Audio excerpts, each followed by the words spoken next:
Hello, welcome to Northeast PSC. Welcome to today's discussion on remission law. This particular topic is in news because of Bilkis Bano case judgment that has been pronounced by the Supreme Court on the 8th of January 2024. So what happened on this particular case is a very interesting one. So you know that Bilkis Bano, अगर आप लोग कानून की समझ रखते हैं या फिर in general everyone who follows news they must be knowing कि बिल्किस बानो एक बहुत ही हॉटली डिबेटेड और बहुत ही एक हिनस केस जो हमारे सामने आया था 2002 से, ठीक है। 2002 में गुजरात में क्या हुआ था, आपका कम्युनल राइट हुआ था, ठीक है।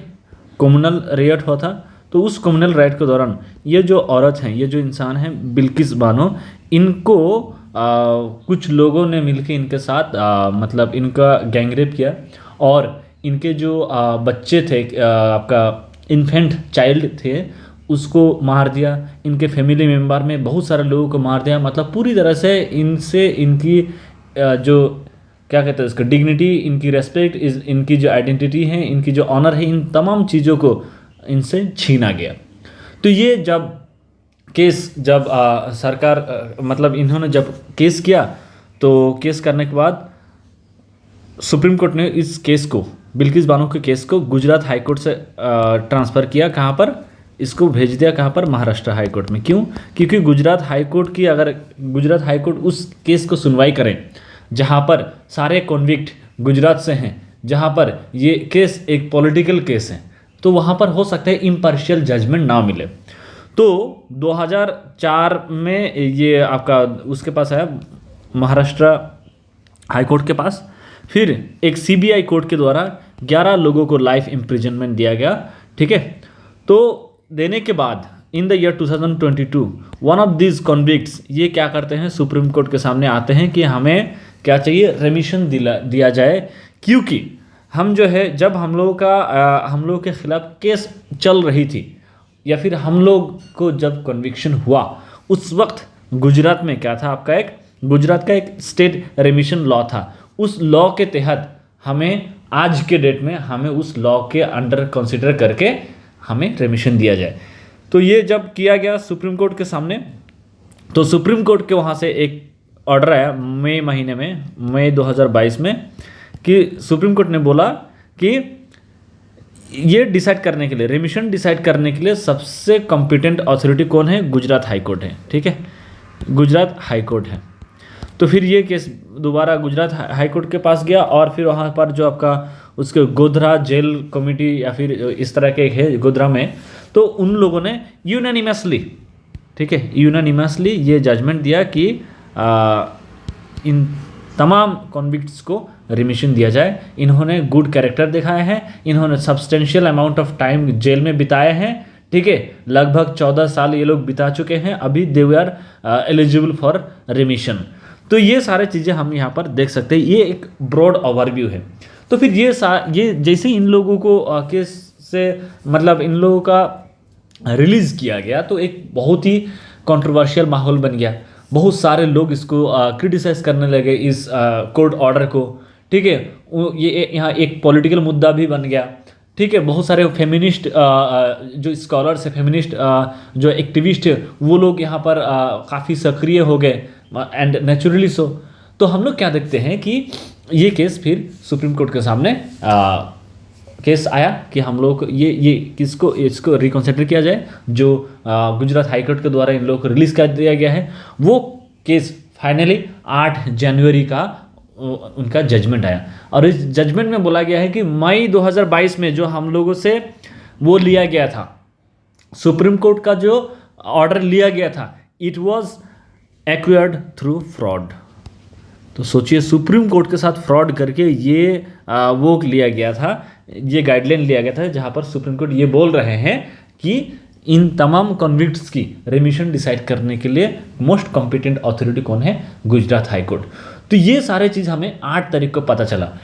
अब ये बहुत ज़रूरी है इस केस को समझने के लिए। ये तो हम लोग ओवरव्यू केस को समझ लिए, लेकिन अभी हम लोग देखते हैं कि क्या लीगल प्रोसीजर है हमारे यहाँ पर, क्या कॉन्स्टिट्यूशनल प्रोविजंस हैं, ठीक है। और इसका क्या ब्रॉडर रिपरकशन हो सकता है, supreme court from time to time अलग अलग जजमेंट के थ्रू क्या कहने की कोशिश किया है with respect to remission law, ठीक है। और इस पर्टिकुलर केस में सुप्रीम कोर्ट का क्या जजमेंट रहा है और आगे हम लोग क्या कर सकते हैं। And at the end I would like to ask few questions to all of you. So without any further delay, this is the broad overview. Context ये है कि सुप्रीम कोर्ट ने ये बिल्किस बानो के जो 11 कॉन्विक्ट्स जो थे इन लोगों को बोला कि इन लोगों का रिलीज जो था it was not in sync with law and they should all surrender in front of the law of law and they should be put back in prison, ठीक है। The रेमिशन order was passed by the Gujarat government in August 2022. The premature release of the 11 convicts by the Gujarat government raised certain serious legal and moral questions. तो supreme court अपने order में बोलते हैं कि Gujarat government is not the appropriate government to consider the remission petition. क्यों? क्योंकि इनको जो कॉन्विक्शन ये सारे कॉन्विक्ट को जो लाइफ इम्प्रिजनमेंट मिला था वो एक CBI court monitored CBI court के द्वारा किया गया था जो कि महाराष्ट्र में है. तो it is Maharashtra high court which is the most competent one two decide, not the Gujarat high court. तो यहाँ पर देखिए आप इस कोर्ट को इस जजमेंट को समझने की कोशिश करते हैं कि कोर्ट ने ये बोला कि रेमिशन ऑर्डर ऑफ अगस्त 10, ये हम लोग हिंदुस्तान टाइम से लिए हैं. आज के हम लोगों का पूरा जो डिस्कशन ये Hindustan time, the Hindu and bar and bench नाम के जो वेबसाइट है इन सब से हम लोग लिए हैं हमारे कंटेंट. तो सुप्रीम कोर्ट ने बोला remission order of August 10, 2022 lacked competence place of trial to decide remission granting authority. जहां पर ट्रायल हुआ था वही डिसाइड करेंगे कि रेमिशन देना है कि नहीं. Maharashtra government alone could grant रेमिशन. Gujarat government was complicit. ठीक है, बोल रहे कि गुजरात गवर्नमेंट की जो इंटेंशन था वो क्वेश्चनेबल था. Supreme court order of May 13, 2022 obtained by fraud. देखिए यहाँ पर देख रहे हैं obtain bye fraud and it's nullity in law. तो अगर फ्रॉड के थ्रू आपने उसको गेन किया है, अचीव किया है, तो it should be nullified. Gujarat usurped Maharashtra jurisdiction and did not seek review of supreme court order. Gujarat ने जो महाराष्ट्र का जुरिस्डिक्शन है वहाँ पर कूद गया और सुप्रीम कोर्ट से उन्होंने पूछा भी नहीं. ठीक है, रेमिशन ऑर्डर्स लैक्ड रीजंस. ठीक है, कोई अप्रोप्रिएट आपके पास कोई तर्क नहीं था. ठीक है, and this were stereotyped and cyclo-styled orders. Gujarat did not consult Mumbai trial court presiding जजेस. तो इनके जजेस से भी इन्होंने वो नहीं किया. ये तो सुप्रीम कोर्ट ने ये अपने जजमेंट ये सारी चीज़ें बोला. अभी इसके बाद क्या होगा? Convicts told to surrender in 2 weeks. ठीक है, 2 हफ्ते के अंदर आप सरेंडर करें. Maharashtra government to decide remission as per policy. Remission orders to be reasoned. Remission अगर आप दे भी रहे हैं तो उसका एक वैलिड ग्राउंड होना चाहिए. ठीक है, ऐसे ही आपको मन किया पॉलिटिकल रीजन है उसके वजह से आप नहीं कर सकते. हम लोग सारे जजमेंट्स को देखेंगे, बहुत अलग अलग जजमेंट में सुप्रीम कोर्ट ने क्या बोला है. Trial court records to be sent by district जज वाइल गिविंग ओपिनियन. ये जो गोधरा ट्रायल कोर्ट है उनका जो वो है रिकॉर्ड है इसको भेजा जाएगा. ठीक है, सेंट बाय डिस्ट्रिक्ट को जज वाइल गिविंग ओपिनियन. डिस्ट्रिक्ट जज not to be a member of state committee advising remission. ठीक है, ये सारी चीज़ें हम लोग देख सकते हैं. यहाँ पर बिल्किस बानो ने ये केस के बाद क्या बोला ये आप देख सकते हैं. But this is with respect to the broad overview and background. तो रेमिशन होता क्या है इसको हम लोग देखने की कोशिश करते हैं. रेमिशन एक ऐसा सेंटेंस, एक ऐसा लीगल आपका लीगल सपोर्ट है जिसके थ्रू आपका जो भी आपका प्रिजन टाइम होता है, ठीक है, it completely ends at A reduced point is called रेमिशन. जो भी आपका सेंटेंस रहता है, जो भी आपका प्रिजन टाइम रहता है उसको कंप्लीटली खत्म कर देता है. Remission is different from both furlough and parole because it is a sentence reduction rather than release from incarceration. अगर आप फरलॉ और पैरोल की बात करें, ये क्या करते हैं, इसको टेम्पररीली आपको बाहर टेम्पररीली आपको रिलीज करते हैं, आपको वापस आना पड़ेगा. लेकिन रेमिशन में आपकी जो आपका जेल टर्म है वो रिड्यूस हो जाता है. अभी हाल फिलहाल में एक गॉडमैन को छोड़ा गया जो कि बहुत हिनास क्राइम, रेप के चार्जेस में और मर्डर के चार्जेस में उनको जेल में डाला गया था. उसको बार बार फरलो मिलता है, उसको बार बार जो है आपका पैरोल मिलता है. ठीक है, साल में 3-4 महीना वो बाहर रहता है. इसको लेकर भी ये फरल और फरलॉ और पैरोल ये दोनों शब्द न्यूज़ में था. तो आपको इन दोनों शब्दों का मतलब समझना चाहिए. और यूपीएससी में आजकल नॉन कन्वेंशनल चीज़ों पे सवाल पूछा जा रहा है। आपको पता होगा 2023 में जो आपका प्रीलिम्स हुआ उसमें एक सवाल था आपका होम गार्ड से जुड़ा हुआ, ठीक है। तो ऐसे टॉपिक्स पे आ रहा है जो आपको लगता है कि it is not so important, तो ध्यान रखिएगा फरलो और पैरोल जो है ये बहुत ही इम्पोर्टेंट आपको मतलब एग्जामिनेशन पर्सपेक्टिव से इम्पोर्टेंट तरीके से आपको ये देखना पड़ेगा। फरलो का मतलब ये है कि it means granting leave of absence for a specified period of time to a convict from prison. ये कंडीशनल है and relation this is granted as a good conduct remission. आपकी जो कंडक्ट है, आपका जो बिहेवियर है बहुत अच्छा है, इसीलिए ये दिया जाता है। पैरोल और फरलो दोनों क्या है तो कंडीशनल रिलीज होता है। Parole can be granted in case of short term imprisonment, versus in furlough it is granted in case of long term imprisonment. अगर आपको बहुत लंबे वक्त के लिए जेल टर्म किसी का हुआ है तो वैसे केस में फरलो मिलेगा उसको, और पैरोल जो है आपका शॉर्ट केसेस में होती है। तो ये 2-3 पॉइंट मैंने लिया है ये कॉन्सेप्ट समझाने के लिए, फरलो और पैरोल को समझाने के लिए। Duration of parole extends to 1 month, ठीक है। Maximum parole can be 1 month, लेकिन फरलो जो है ये it can be maximum up to 14 days, ठीक है। अब वापस आते हैं रेमिशन की बात पे, ठीक है। रेमिशन जो है ये it modifies the sentences essence without altering its duration, that is it eliminates the requirement to complete the remaining portion of the sentence. जिस वक्त में मान लीजिए एक्स को जो है आपका 14 साल के लिए जेल हो गया, ठीक है, और अगर उसको 10 साल बाद, ठीक है, 10 ईयर्स जाने के बाद उनको रिमिशन मिलता है, it means the remaining 4 years जो रहा उसको ये एक्स जो है it is not bound on him और हर to fulfil that next 4 years in prison. लेकिन अगर जिस ग्राउंड पे आपको रिमिशन दिया गया है, ठीक है, उसका कुछ टर्म्स एंड कंडीशंस होता है। जैसे आप सिम खरीदते हैं ना, उसमें लिखा रहता है टर्म्स एंड कंडीशंस, तो उस तरह से टर्म्स एंड कंडीशंस होता है। अगर कोई भी टर्म्स या फिर कोई भी कंडीशन अगर आप वायलेट करते हैं, ठीक है, तो आपको क्या किया जाएगा, आपका जो रिमिशन है इट विल बी रिवोक्ड, और जो आपका ओरिजिनल सेंटेंस टाइम था, जो अगर 14 साल हो गया इसके लिए, एक्स का अगर 14 साल है तो उसको पूरा 14 साल जो है इसको वो करना पड़ेगा, कंटिन्यू करना पड़ेगा जेल में। अब यहाँ पर एक बहुत इंपॉर्टेंट सवाल बन सकता है with respect to the last point that I have mentioned here. तो अक्सर आपने देखा होगा जो कॉन्स्टिट्यूशन में हर एक चीज़ की आपका जो है डेफिनेशन नहीं मिलती है, हर एक चीज़ को डिफाइन नहीं किया गया है। लेकिन जो कॉम्पिटिटिव एग्जाम्स होता है वहाँ पर अक्सर इस तरह के एक सेंटेंस आएगा, स्पेशली ये यूपीएससी में ज़्यादा देखा गया है कि वहाँ पर लिखते हैं constitution defines the term federalism, constitution mentions the term cabinet, constitution defines the term रेमिशन। तो अगर इस तरह के सवाल आया, डेफिनेशन डिफाइन बहुत ही रेयर केसेस में ऐसा है कि कॉन्स्टिट्यूशन कुछ टर्म को डिफाइन कर रहे हैं, ठीक है। और अगर हर एक शब्द को डिफाइन करने जाएंगे कॉन्स्टिट्यूशन हो जाएगा एकदम महाभारत इंटू 5। तो उसको रोकने के लिए हम लोग क्या देखते हैं कि ये जो रेमिशन की जो कॉन्सेप्ट है it has been defined in prison act of 1894।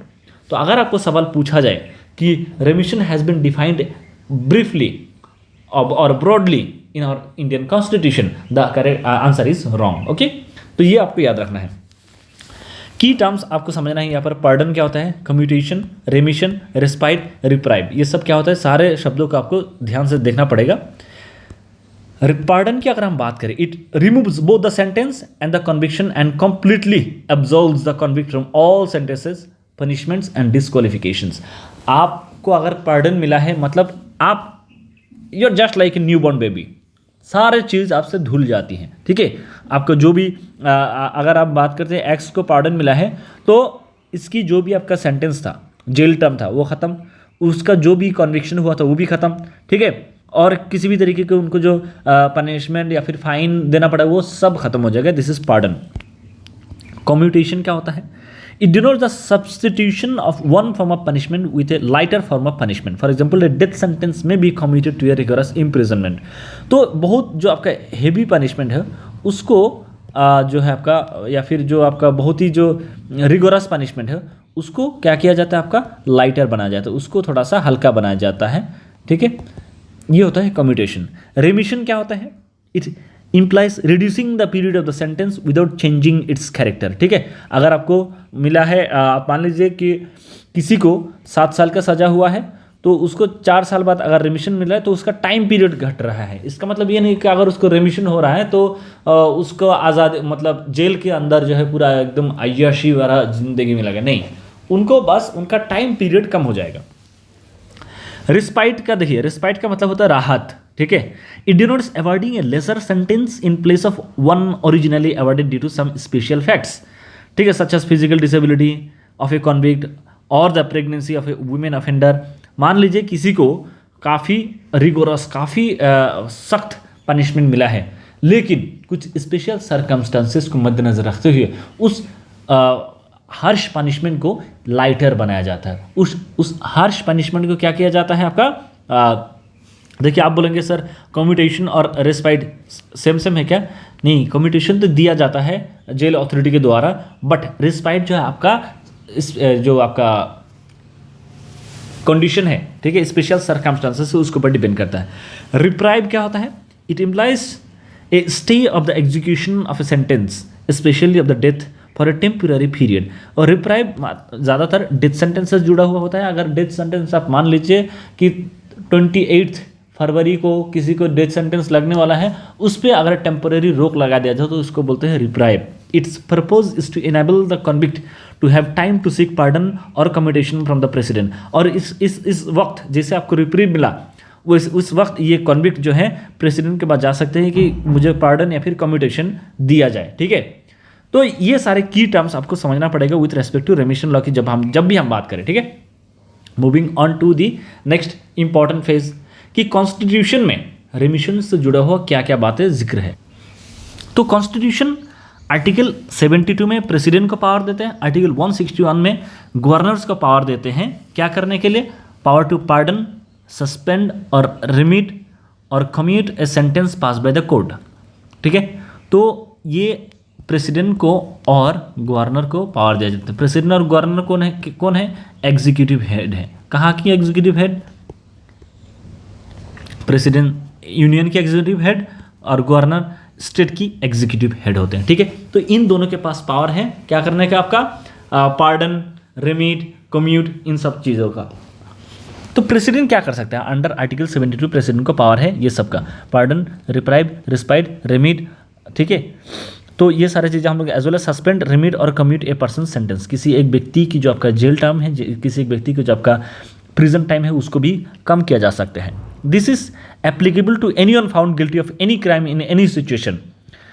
कोई भी क्राइम हो, किसी भी सिचुएशन में हो, उसको ये सारी चीज़ें प्रेसिडेंट जो है अपने आर्टिकल 72 के तहत, उस पावर के तहत उस व्यक्ति को रिप्राइव, रिस्पाइट, पार्डन, रिमिट दे सकते हैं। कैसे? पहली बात तो एक सिचुएशन हो सकता है कोर्ट मार्शियल हुआ हो, ठीक है। Court martial is use to determine the punishment और sentence in any situation where the punishment और the penalties imposed for violating any statute pertaining to the executive branch of the union government. अगर कोई court martial हुआ है, मतलब कि military rule violation के वजह से किसी मिलिट्री ऑफिसर के ऊपर कोर्ट मार्शियल हो रहा है, तो वहाँ पर प्रेसिडेंट जो है आर्टिकल 72 के तहत जो उनको पावर मिला है, उसके तहत इनको क्या कर सकते हैं? रेस्क्यू कर सकते हैं, ठीक है। उसके अलावा अगर कोई भी व्यक्ति, ठीक है, कोई क्राइम कमिट किया है and that crime comes under union list, ठीक है, यूनियन का जो लॉ है, यूनियन लॉ के अंदर अगर कोई भी क्राइम किया गया है, कोई भी लॉ को वायलेट किया गया है, उसकी वजह से आपको जेल टर्म हुआ है, उस केस में प्रेसिडेंट आपको क्या कर सकता है? रिस्पाइट, रिमिट, पार्डन, रिप्राइव, ये सब दे सकते हैं, ठीक है। अब गवर्नर की बात करें, गवर्नर के पास आर्टिकल 161 के तहत पार्डन, रिप्राइव, रिस्पाइट, रिमिट, ये सारे उनके पास ऑप्शंस रहते हैं, ठीक है। Anyone found guilty under any legislation on a subject falling under the executive branch of the government में डू दिस। तो अगर स्टेट गवर्नमेंट के कानून को वायलेट किया गया है, वैसे में गवर्नर के पास पूरा पावर रहेगा क्या करने का? जो आपका रेमिशन क्लेमेंसी पावर है, इसको इन्वोक करने का। President's pardoning power under article 72 is more expensive. Of course president क्या है? ज़्यादा रेस्पेक्टेबल फिगर है। प्रेसिडेंट जो है क्या है? He is the head of the state of the entire union of India, है ना, तो उनका पावर ज़्यादा है। ये तो कॉन्स्टिट्यूशन की बात किया हम लोगों ने। इसके अलावा भी आपका क्रिमिनल प्रोसीजर कोड है हमारे पास, उसके तहत क्या है आपका सेक्शन 432 क्या बोलते हैं कि हर एक स्टेट गवर्नमेंट को पावर देते हैं कि हर एक स्टेट गवर्नमेंट अपना अपना रूल बना सकते हैं क्या करने के लिए, रेमिट करने के लिए। मे रेमिट द होल और part of the punishment to which a convict has been sentence. तो जैसे मैंने इंट्रोडक्टरी रिमार्क्स में मैंने बताया था कि one of these 11 convicts went to the supreme court of India and asked for remission under the remission policy of Gujarat of 1992 में गुजरात ने अपना एक रेमिशन पॉलिसी लाया था। किसके तहत? सेक्शन 432 ऑफ द CRPC, ठीक है, क्रिमिनल प्रोसीजर कोड ऑफ 1973 का जो आपका सेक्शन 432 है वो स्टेट गवर्नमेंट को पावर देते हैं अपना खुद का रेमिशन पॉलिसी बनाने का। तो उसके तहत गुजरात ने 1992 में ये बनाया था और ये one of this convicts went to the supreme court and बोला कि हम लोगों को इसके तहत हमें माफ किया जाए। दूसरी बात क्या है? In case of life imprisonment this remission can be done only after a period of 14 years in jail as per section 433A of the CRPC। तो बोलता है अगर किसी का लाइफ इम्प्रिजनमेंट हुआ है, लाइफ इम्प्रिजनमेंट की जो आम जो लैंग्वेज है वो ये है कि लाइफ, पूरा होल लाइफ उनको जेल में रहना पड़ेगा, ठीक है।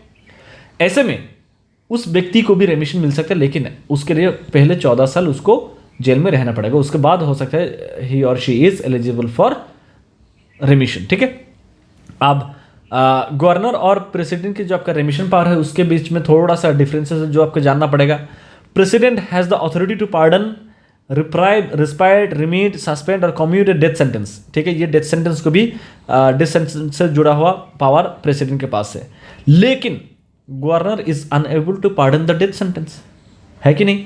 गवर्नर के पास डेथ सेंटेंस से जुड़ा हुआ कोई पावर नहीं है उसको वो करने के लिए, पार्डन करने के लिए। Even if A state law calls for the death penalty the president not the governor, अगर स्टेट के कानून के मुताबिक किसी को मिला है डेथ पेनल्टी मिला है, चाहे वो स्टेट के कानून के वायलेशन की वजह से या फिर यूनियन के कानून के वायलेशन की वजह से अगर उसको वो मिला है, डेथ सेंटेंस मिला है, in both the cases it is the president of India who has the power to grant pardon, ठीक है, to grant pardon. However the governor has the authority to suspend, remit और commute a death sentence. वो pardon नहीं कर सकते, बस death sentence को pardon नहीं कर सकते, मगर सस्पेंड कर सकते हैं, रिमिट कर सकते हैं और कम्यूट भी कर सकते हैं। फिर कोर्ट मार्शल की अगर हम बात करें, प्रेसिडेंट के पास क्या है? Pardon, reprieve, respite, suspension, रेमिशन, commutation, ये सारे पावर जो है हम लोग क्या देखते हैं प्रेसिडेंट के पास है with respect to court martial, लेकिन गवर्नर के पास कोई पावर नहीं है with respect to court martial. ये ब्रीफ 2 डिफरेंसेस जो आपको याद रखना पड़ेगा, ठीक है। ऑब्जेक्टिव क्या है? रेमिशन का ऑब्जेक्टिव क्या है कि क्यों हम लोग रेमिशन प्रोवाइड करते हैं ऐसे व्यक्ति को जो लोग हीनास क्राइम के तहत वो उनको जेल में डाला गया, या फिर जिन लोगों ने किसी दूसरे व्यक्ति की लिबर्टी को हनन किया है, किसी दूसरे व्यक्ति को लाइफ को स्नैच किया है, ऐसे व्यक्ति के लिए हम रेमिशन क्यों रखना चाहते हैं? प्राइमरी ऑब्जेक्टिव ये है to take into consideration certain aspects of the case which do not arise during proceedings in a court of law. हो सकता है कुछ इम्पॉर्टेंट, बहुत सारे इम्पॉर्टेंट एविडेंस जो है आपका ट्रायल के दौरान मिस हो गया था, या फिर कुछ क्रूशियल विटनेस हमारा जो है केस के दौरान नहीं मौजूद रहा हो, तो वैसे में जो आपका कुछ बाद में कुछ नया चीज़ अगर हमारे समक्ष आता है, ठीक है, तब क्या किया जाएगा? रेमिशन को मर्सी के तौर पे show the convict mercy by way of remission, suspension और कम्यूटेशन एज पर लॉ, कि रॉन्गली इनकार्सरेशन नहीं होना चाहिए। एक तो ये है, in remission the duration of the sentence is reduced, ये तो हो गया। The prisoner is released with और without condition and in the eyes of the law he would be a free man. अगर एक बार उनको रेमिशन मिल गया वो एक फ्री मैन बन जाएगा। However in case of breach of any of the conditions remissions, हम लोग क्या देखते हैं वो उसको वापस जाना पड़ेगा। The process for granting रेमिशन and suspension of sentence under section 432 of the CRPC involve the state seeking the opinion of the court. तो स्टेट को क्या करना पड़ेगा? कोर्ट का ओपिनियन लेना पड़ेगा, बहुत इंपॉर्टेंट है। अगर कोई स्टेट जो है, स्टेट का डेफिनेशन क्या है? आप आर्टिकल 12 देखिए, ठीक है, आर्टिकल 12 अभी सर्च करिए और सर्च करने के बाद उसका जो पूरा डेफिनेशन उसको मार्कअप कर लीजिए। पूरे हर एक एग्जाम के लिए मतलब कि पॉलिटिक्स से जुड़ा हो जो एग्जाम है वहाँ पर अगर स्टेट आ रहा है, स्टेट का मतलब वो सारे एंटिटी जो आर्टिकल 12 में डिफाइन किया गया। तो अगर ऐसे में अगर यहाँ पर स्टेट गवर्नमेंट की बात हो रही है, अगर स्टेट गवर्नमेंट किसी को रेमिशन देना चाहते हैं, उनको उस कोर्ट से ओपिनियन लेना पड़ेगा जिस कोर्ट ने उसको कन्विक्ट किया है, ठीक है। The government can then decide whether to grant और रिजेक्ट एन एप्लीकेशन। तो मोटा मोटा ऑब्जेक्टिव ये है कि किसी के साथ गलत नहीं हो, ठीक है, किसी को रॉन्गफुली इनकार्सरेट ना किया जाए, किसी को जो है मतलब सब्सटेंशियल अमाउंट ऑफ टाइम किसी ने जेल में बिताया है उसके लिए भी रेमिशन दिया जा सकता है, कोई जो है बहुत अच्छा बर्ताव कर रहा हो उसके लिए भी हो सकता है। सो या हम लोग देखते हैं objective, the power of रेमिशन is an executive action and should be exercised Fairlie, ठीक है। ऐसे जब मतलब मन मर्जी जब मन कर रहा है, जो जिसको मन कर रहा है आप उसको रेमिशन दे रहे हैं, ऐसा नहीं होना चाहिए। Section 433A of the CRPC restricts the power of the president and the governor such that they cannot commute death sentence to less than 40 years of life imprisonment। तो बोलते हैं सेक्शन 433A बहुत इंपॉर्टेंट है ये, कि अगर आप मान लीजिए किसी को डेथ सेंटेंस मिला है तो उसको गवर्नर जो है कम्यूट करना चाह रहा है, गवर्नर तो पार्डन नहीं कर सकता है, कम्यूट करना चाह रहा है और बोल रहे हैं कि ठीक है तुम्हारा डेथ सेंटेंस का हम हटा के तुमको 7 साल का वो कर देते हैं, लाइफ 7 साल का प्रिजन टाइम। तो ये नहीं हो पाएगा, मिनिमम 14 ईयर्स होना पड़ेगा। अगर किसी को डेथ सेंटेंस लगा है उसका मिनिमम जो आपका कम्यूटेशन होगा 14 साल का ही होगा, ठीक है। ये it applies for both president and the governor, 14 साल से नीचे उनको राहत नहीं दे सकते। Various supreme court judgments with respect to remission law. Supreme court 2007 में state of Haryana versus Mahendra Singh इसमें बोलते हैं कि दो no convict has a fundamental right of remission और शॉर्टनिंग ऑफ सेंटेंस। कोई भी जो आपका क्रिमिनल है, कोई भी जो आपका कन्विक्टेड पर्सन है, उनका ये फंडामेंटल राइट नहीं। अगर वो बोले कि मेरा फंडामेंटल राइट है मुझे रेमिशन दो, इसे तो हर क्रिमिनल बोल देगा, उनका ये फंडामेंटल राइट नहीं है। लेकिन the state in exercise of its executive power of रेमिशन must consider each individual case keeping in view the relevant factors. तो यहाँ पर बोल रहे हैं कि अगर आप किसी को रेमिशन देना चाहते हैं उसके लिए आपको सारे फैक्ट्स एंड फिगर्स को मद्देनजर रखना पड़ेगा।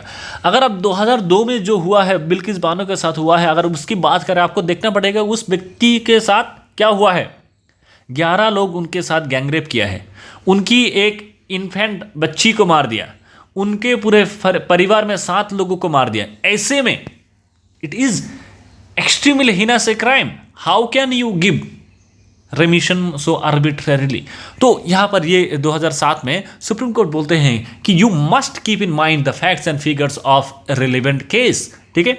You need to realise whether that case is what is the degree of heinous involve in that particular case. तो कोर्ट और भी बोलते हैं कि that right to be considered for remission keeping in view the constitutional safeguards guaranteed to your convicted under article 20 and 21 of the constitution must be held to be legal one. तो ये ठीक है, किसी के पास ये लीगल राइट है कि रेमिशन के लिए अप्लाई कर सकते हैं, लेकिन ये मैंडेटरी नहीं है कि कोर्ट उनको रेमिशन दे ही दे, ठीक है। Court was also of the view that a right to be considered for remission. अगर कोई रेमिशन के लिए अप्लाई कर रहा है आपको उसको कंसिडर करना पड़ेगा। The exercise of power of releasing a prisoner on remission must not be looked upon as an act of charity और compassion but as an act in the discharge of a legal duty required to be performed upon the fulfilment of the prescribed conditions. तो किसी को रेमिशन अगर आपको देना हो उसके लिए कुछ प्रिस्क्राइब्ड कंडीशन होगा, वो सारे कंडीशन अगर फुलफिल होगा तभी आप उसको दे पाएंगे, ठीक है। आप किसी के ऊपर एहसान नहीं कर रहे, you are not doing a favour to anyone, you should not have that thing in your mind that you are doing a favour to your convicts, okay. So there has to be some terms and conditions. Once those terms and conditions are fulfilled, you can grant him or her the remission. In next case, in Mirza Muhammad Hussain versus the state of Uttar Pradesh, here Allahabad High Court held that the power of pardon under Article 161 cannot be exercised in a manner which completely negates the scheme of the Constitution regarding the division of power. तो बोलते हैं कि you can give you can exercise the power under Article 161. Governor can exercise this power, okay? ठीक है, fine. लेकिन you must understand that there are different layers of government, okay? There are 3 fundamental organs of the government in Indian polity: executive, judiciary, and legislature. So your executive, governor is the executive, but governor should exercise his or her power under Article 161. But in doing so, he or she must not violate the sanctity of judiciary. अब judiciary के जो right है, judiciary का जो जो जो काम judiciary के लिए है वो जुडिशरी को आप करने दें, ठीक है। This was observe by Allahabad high court that you can exercise your power under article 161 but there is a separation of power between executive and judiciary and you cannot take the power of judiciary in your hand. An essential function performed by the judiciary cannot be altered or modified or its effect taken away in the garb of governor's power pardon under article 161. क्योंकि article 161 के तहत आपको power मिला है, उसके तहत आप judiciary का पावर हम ले रहे हैं, ठीक है। It should not be the case. In next case in the state of Haryana versus Bhoop Singh and others and बाउको शिवशंकर देव वर्सेस स्टेट ऑफ गुजरात, ये दोनों केस में जो है एक केस 2008 का है, दूसरा 2023 का है। तो यहाँ पर हम लोग क्या देखते हैं, सुप्रीम कोर्ट ने बोला कि life convicts right to ask for remission of sentence would be under the law as was prevailing on the date on which the judgment of conviction and sentence was passed. तो अगर किसी को life time का conviction हुआ है, अगर life imprisonment मिला है, वैसे व्यक्ति अगर रेमिशन के लिए आप अप्लाई कर रहे हैं तो वो रेमिशन किसके ऊपर डिपेंड करके आप वो करेंगे, डिसाइड करेंगे। इट शुड बी डिसाइड अगर किसी को 2000 इन द ईयर 2000 में अगर किसी को 2000 ईयर में जेल हुआ है, उस टाइम के लॉ को मद्देनजर रखते हुए आपको रेमिशन को एक्सरसाइज करना पड़ेगा, रेमिशन को एंटरटेन करना पड़ेगा, ठीक है। उसके अलावा ये बहुत इंपॉर्टेंट केस है, ये आप इसको कहीं पर भी लिख सकते हैं अपने आंसर राइटिंग्स में, अपने एसेज में, कि Laxman Naskar versus state of West Bengal. यहाँ पर सुप्रीम कोर्ट ने कुछ फैक्टर्स को रखा कि अगर ये सारे चीज़ें फुलफिल हुआ तो तब आप जाके रेमिशन दे सकते हैं। पहली, whether the offence is an individual act of crime without affecting the society at large. क्या ऐसा है कि ये सिर्फ इंडिविजुअल क्राइम है या फिर एक पूरा सोसाइटी के खिलाफ है, ठीक है। जो 2002 में हुआ था वो कम्युनल राइट हुआ था, रिलीजियस राइट हुआ था दो प्रोमिनेंट रिलीजन के बीच में, और एक ग्रुप के लोग जब दूसरे ग्रुप के लोगों को अटैक कर रहे हैं, उसको पूरे उनकी जो आपका आइडेंटिटी है उसको थ्रेट पहुंचाने की कोशिश कर रहे हैं। तो क्या ये एक इंडिविजुअल क्राइम था? नहीं, ये एक क्या था, आपका प्लान्ड अटैक था from one side to the other side और द वाइस वर्सा। तो क्या ये एक इंडिविजुअल एक्ट ऑफ क्राइम है कि नहीं, ये आपको देखना पड़ेगा पहली बात, अगर आपको रेमिशन देना है, ठीक है। सुप्रीम कोर्ट ये सारे कंडीशन रख रहा है। दूसरा क्वेश्चन, अगर ये है तब दूसरे क्वेश्चन पाइए, whether there is any chance of future recurrence of committing crime. क्या अगर इस व्यक्ति को अगर आप छोड़ दें, क्या ये जाके दोबारा इस तरह की हरकत कर सकता है? आपको लगा कि चलो ठीक है, नो, पहले में आप मान लीजिए कि यस है, दूसरे में नो है। फिर तीसरा क्वेश्चन आएगा, whether the convict has lost his potential in committing crime. कैसा है कि व्यक्ति अगर समाज में चला जाए दोबारा और इनके पास कोई मतलब ये दोबारा ये एक्टिविटी कर ही नहीं सकता, दोबारा इस तरह की हरकत कर ही नहीं सकता, क्या ऐसा है? मान लीजिए कि इसका भी आंसर आपको येस मिले। Whether there is any fruitful purpose of confining this conviction any more. अगर इस व्यक्ति को जेल में रखने से और कोई फायदा हो रहा है क्या? द आंसर इज नो, ठीक है।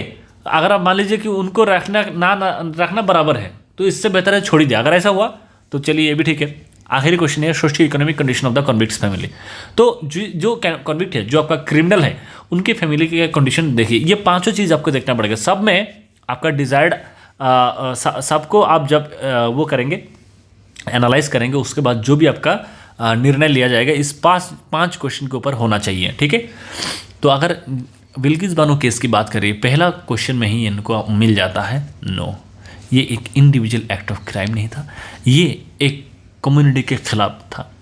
ये जो आपका सेक्सुअल असॉल्ट जो था, इनके ऊपर जो इनके साथ जो गलत किया गया था, it was not as an it was being inflicted to take revenge. तो ये सारी चीज़ें हम लोग देख सकते हैं। ये पहला ही क्वेश्चन में यहाँ पर फॉल्स हो जाता है। तो सुप्रीम कोर्ट की जो आपका गाइडलाइंस है इन लक्ष्मण नस्कर केस में, ये सारे क्वेश्चंस को फॉलो करना चाहिए वो करने में। फिर और एक केस था 2008 में, Swami Shraddhanand and Murli Manohar Mishra versus state of Karnataka. यहाँ पर सुप्रीम कोर्ट ने बोला है कि appellant therein would not be released from prison till the rest of his life. Such a punishment was considered necessary because the court substituted the death sentence given to the appellant by the trial court and confined by the high court with imprisonment for life. अगर किसी के पास already death के sentence था, उसके बाद उनको मिला है, उसको आपका पार्डन तो नहीं मिला, उनको कम्यूटेशन करके 14 साल का मिला है, तो उनको और इसके बाद और कोई वो नहीं मिल सकता है, ठीक है, रेमिशन नहीं मिल सकता, उनको ऑलरेडी एक बेनिफिट मिला है। रिसेंट कंट्रोवर्सी क्या क्या हुआ है, दो केस आया, एक तो बिहार से आया और एक गुजरात से। गुजरात वाला आप देख ही रहे हैं। तो बिहार से भी एक केस आया था 2023 में कि under rule 481(1)(a of the Bihar prison manual 2012, इसके तहत इसको अमेंड किया गया था। और गवर्नमेंट बोलते हैं कि जो व्यक्ति, कोई भी अगर व्यक्ति पब्लिक सर्वेंट को ऑन ड्यूटी मारता है, उसके लिए भी क्या करेगा, उनको भी रेमिशन के लिए उनको क्या किया जा सकता है, मतलब एलिजिबल बनाया जा सकता है, उनको भी हम लोग रेमिशन दे सकते हैं। अगर कोई पुलिस ऑफिसर को मारा है, कोई आईएएस ऑफिसर को मारा है ड्यूटी के वक्त, वैसे कॉन्विक्ट को भी हम लोग क्या देंगे, रेमिशन देंगे। ये प्रिजन मैनुअल को अमेंड करके बिहार के गवर्नमेंट ने ये अमेंडमेंट लाया।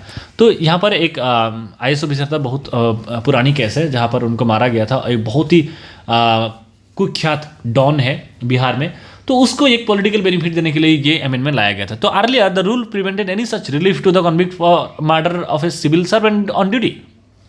अगर कोई सिविल सर्वेंट को ऑन ड्यूटी पे कोई मारता है तो वैसे व्यक्ति को रेमिशन नहीं मिलेगा। लेकिन यहाँ पर हम लोग कह रहे थे ये अमेंडमेंट किया गया था, तो ये बहुत सारे लोग क्रिटिसाइज किया कि ये बहुत ही सोलली पॉलिटिकल था।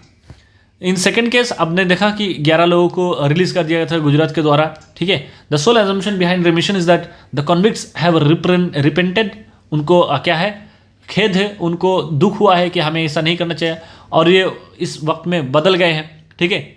During the course of their prison time they have reformed and they are fit to integrate into the society. ये होना चाहिए, आपका सोल मोटो होना चाहिए। लेकिन आप हिनस क्राइम के जो ऑफेंडर हैं, ठीक है, माफिया है, किलर है, डॉन है, इस तरह के लोगों को अगर आप रेमिशन देंगे, it weakens the faith of the common man in the criminal justice system, isn't it, ठीक है।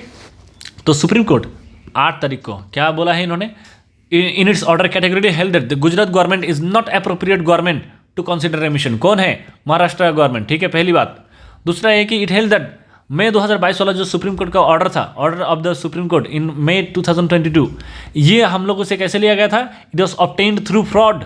सोचिए, सुप्रीम कोर्ट के साथ फ्रॉड कर दिया।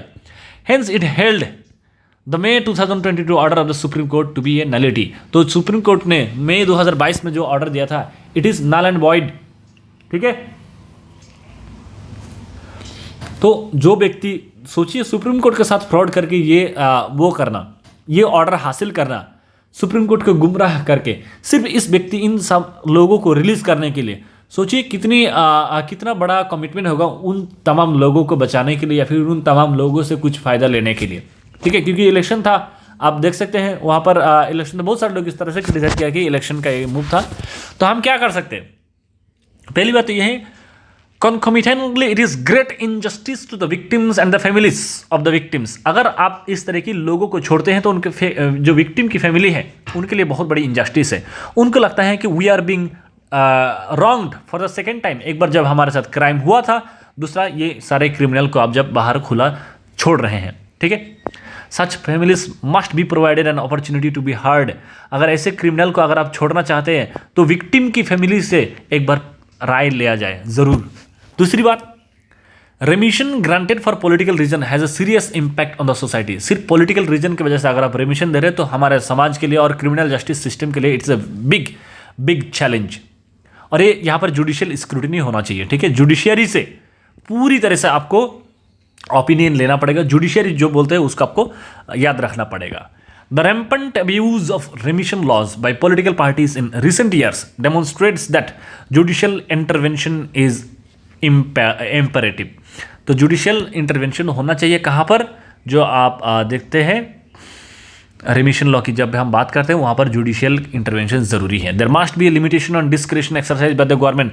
गवर्नमेंट जब चाहे किसी को रेमिशन दे सकते हैं, ऐसा नहीं होना चाहिए। गवर्नमेंट कब कब अपना पावर को एक्सरसाइज कर सकता है, उसको there should be a limitation, ठीक है। नाउ द क्वेश्चन इज, क्या हम लोग as a society have we become so morally degenerated, ठीक है, कि इतना मॉरली डिजेनरेटेड हो गए हैं कि we need incidents like Bilkis Bano case, incident like Nirbhaya case to get a moral call from within. हमारे अंदर की इंसानियत को जगाने के लिए हमें इस तरह की हिनास इंसिडेंट्स का इंतज़ार करना पड़ेगा? क्या हमारा सोसाइटी की मॉरलिटी इतना नीचे चला गया है कि इस तरीके की जो हिनास क्राइम में इन्वॉल्व जो क्रिमिनल्स हैं उनको आप ऐसे छोड़ सकते हैं? ठीक है, तो these are some ethical questions. क्या हम लोग एक बेहतर समाज की तरह जा रहे हैं? अगर हम जा रहे हैं, क्या हम वहाँ पर इस तरीके की जो इंसिडेंट्स है, इस तरीके की जो आपका शर्मसार करने वाली की जो इवेंट है, क्या हम इससे कुछ अच्छा सीख लेके जाना चाहते हैं या फिर इसको हम लोग आगे कंटिन्यू करना चाहते हैं? So these are the things that we as a society, we as informed citizen must ask our self, and we must be there in order to uphold the rule of the law।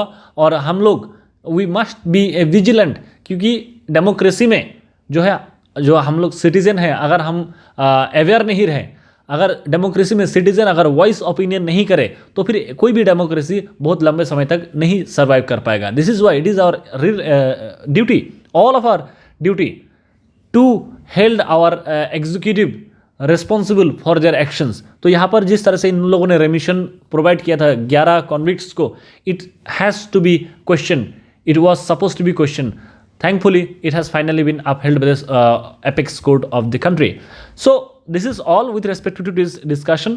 I know this debate, this discussion has become a bit long, but I hope I was successful in bringing the most important and most relevant aspects of this topic to your perspective.